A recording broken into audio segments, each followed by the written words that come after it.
bonheur, la science. Il y a 2 rires ce matin. Bonjour, Kim Beauregard, chimiste. Bonjour, Charles Goudreau. Comment vas-tu? Merci d'être là, en personne, en chair et en os. Ben oui. Pas que écoute, l'important, c'est qu'on puisse se parler Tout à fait. jour après jour. Puis, merci d'avoir été là cette année. Ça a été vraiment des chroniques très appréciées. Les gens m'en parlent.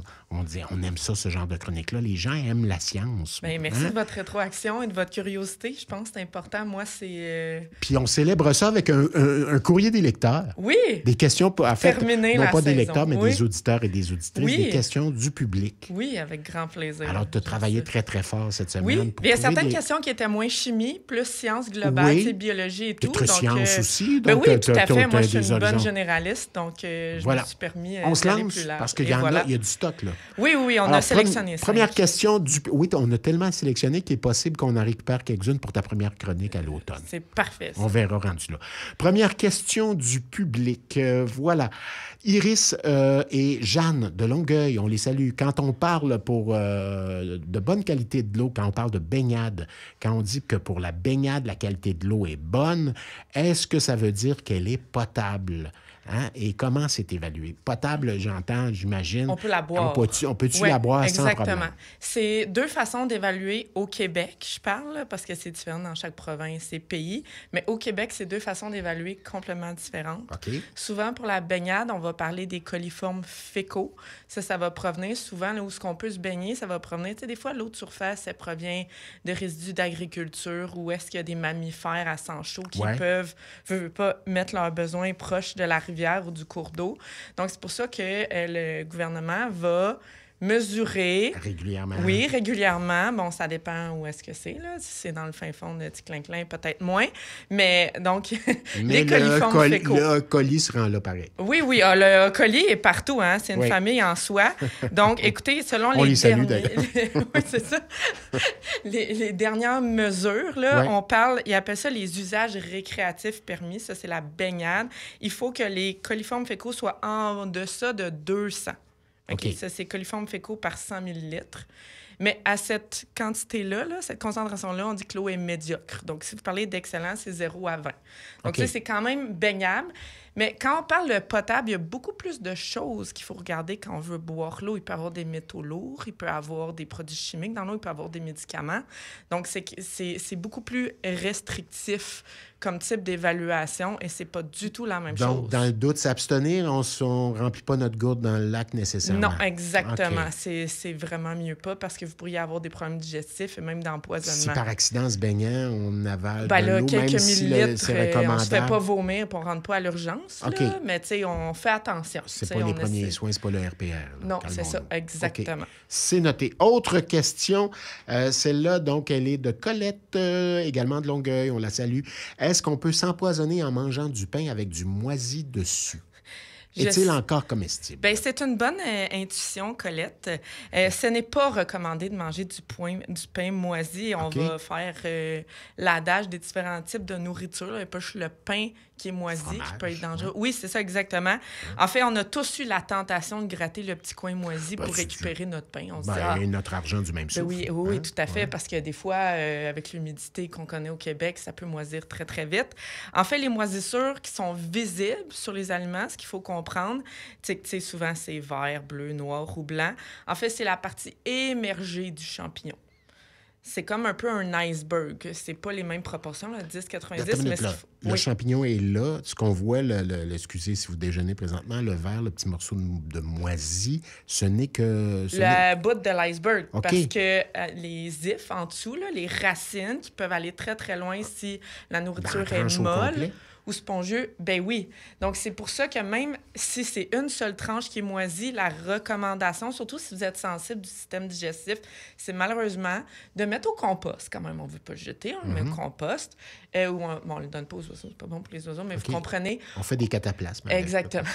On ne le consomme pas, surtout si vous êtes sensible du système digestif. Il y a certains champignons qui peuvent avoir des mycotoxines, donc des toxines qui proviennent de ce règne-là, qui est les mycos.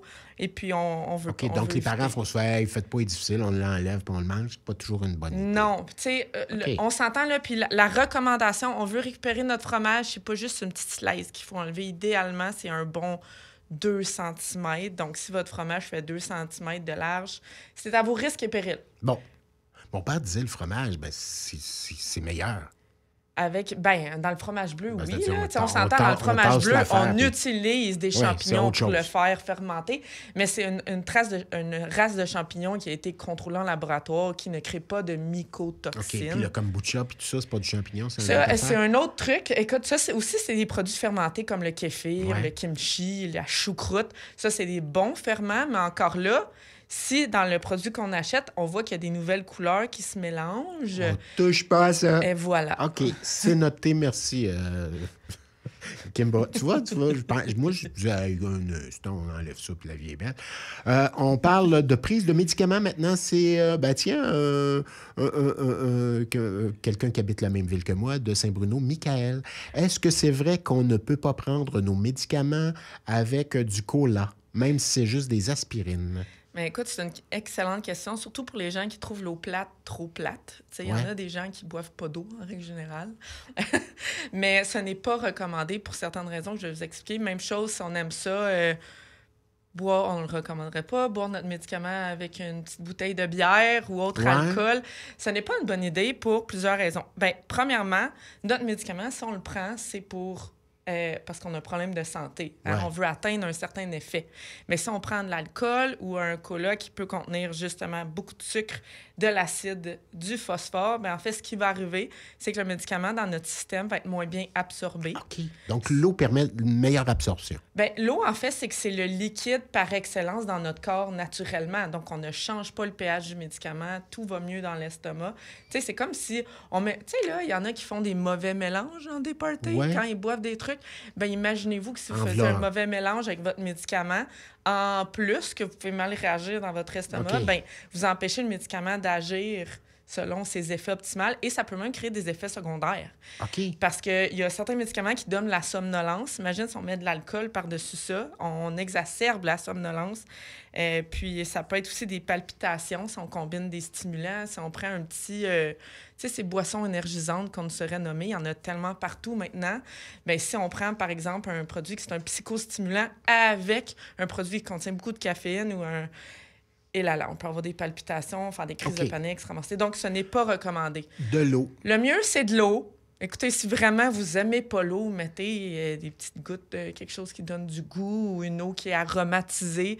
Mais l'eau, ça reste toujours le meilleur liquide. OK, c'est noté. Sauf avis contraire du pharmacien. Même un jus d'orange peut changer c'est acide? Oui, techniquement, oui. C'est sûr que d'habitude, ce qu'on recommande, c'est d'attendre 20... Sauf si le médicament doit être pris en même temps que la nourriture. OK, ça, il n'y a pas de problème dans cet évidemment. Bien là, c'est attendu à ce moment-là.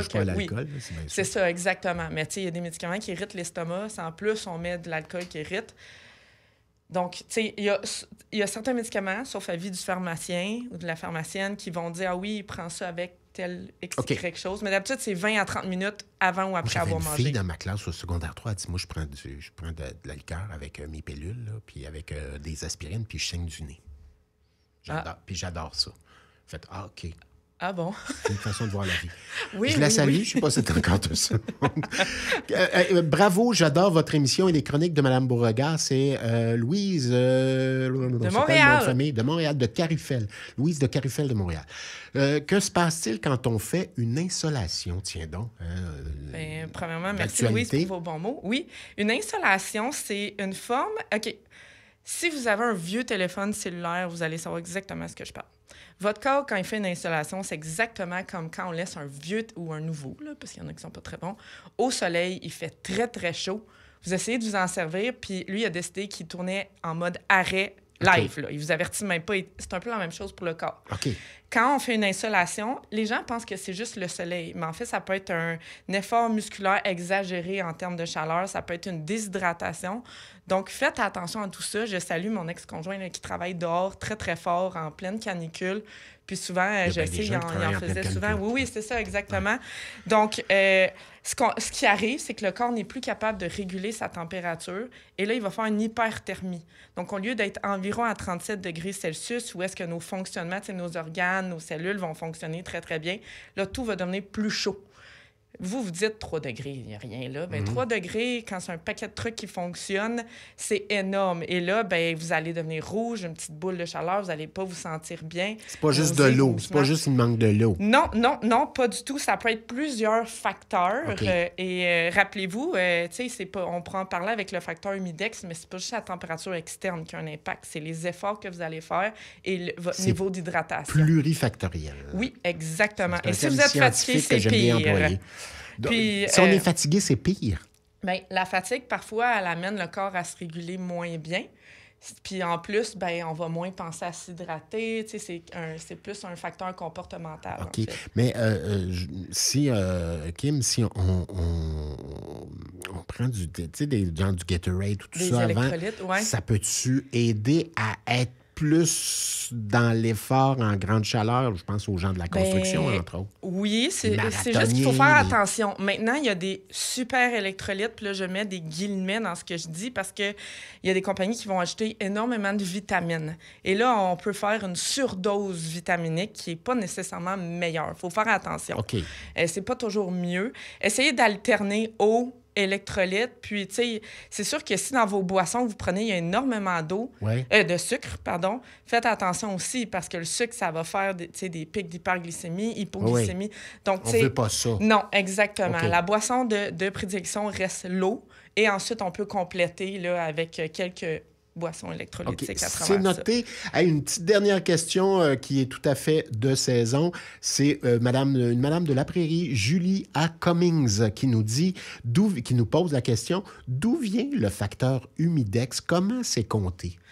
En fait, c'est la conjoncture entre humidité et index, donc humidex. Okay. Et ça a été développé, en fait, la formule actuelle par 2 chercheurs d'Environnement Canada. Donc, c'est un facteur qui est très de chez nous, du Canada. Okay. Et en fait, c'est qu'ils se sont rendus compte que quand il fait très humide, quand la concentration en vapeur d'eau dans l'air, elle est très forte, notre corps va suer, mais la sueur va rester sur notre peau parce qu'elle ne sera pas capable de s'évaporer facilement. Okay. Donc, on va ressentir plus de chaleur. Notre corps va être moins apte à se refroidir par la sudation. Et donc, bien, on va avoir plus chaud. Fait que l'équivalent, là, le facteur humidex, pensez-y, là, c'est comme s'il faisait 70 % d'humidité. Okay. À 30 degrés Celsius, c'est l'équivalent ressenti pour notre effet de sudation corporelle là, de 40 degrés Celsius. C'est l'effet pour le corps. C'est énorme, oui. Okay. En fait, c'est la sensation de chaleur. Et si on est sensible, si on est une personne plus âgée ou plus jeune, en fait, nos mécanismes de régulation de température ne sont plus ou ne sont pas assez développés. Okay. Et malheureusement, on est très justement apte à faire de l'insolation ou un coup de chaleur de cette façon. C'est-tu de la même façon qu'est compté l'hiver quand on dit le facteur vent, c'est une autre affaire? C'est complètement 2 trucs différents. T'sais, le vent, ça va assécher. Oui, mais je veux dire, c'est un peu la même démarche. Oui, c'est un peu la même démarche. Ça ne change pas la température telle qu'elle est mesurée par un thermomètre, le mercure. Dans les médias, on ne peut pas dire... en fait, souvent, on fait l'erreur, mais à quelques reprises, on m'a corrigé, surtout en début quand je commençais à faire l'émission. L'indice comme tel, on ne dit pas degré après. Oui, c'est ça, exactement. On dit fait 32 degrés, facteur humidex 42. Exactement, en plein ça, parce que ce n'est pas une température telle que lui. C'est vraiment, le terme, là, écoute, thermo-hygrométrique. J'allais le dire. Et voilà. Kim Beauregard, chimiste, ce fut une belle saison. On se retrouve à l'automne. Bon été, Passez une belle fin d'été. Voilà, donc on s'en va. Puis merci à vous pour vos questions. Puis on vous appelle. Un appel à tous et à toutes. Si vous en avez d'autres, peut-être en début de saison prochaine, ça fera un petit festival intéressant.